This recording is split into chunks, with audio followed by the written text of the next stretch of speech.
আজকে চিংড়ি মাছের খোসার গুঁড়া করছি। পাঁচ দিকে নোটের শাকের ঘন্ট করছি।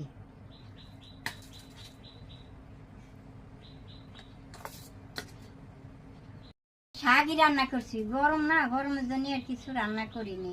উনুনের পর বেশিক্ষণ থাকা যায় না, এবার কয়টা খেয়ে নেই।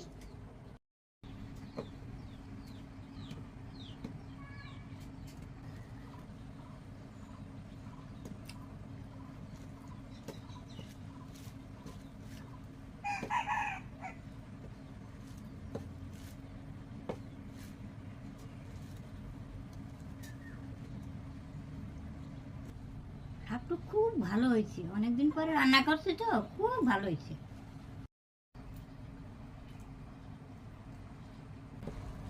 তোমরা ভিডিওগুলো দেখবা, দেখে লাইক কমেন্ট করে দেবা।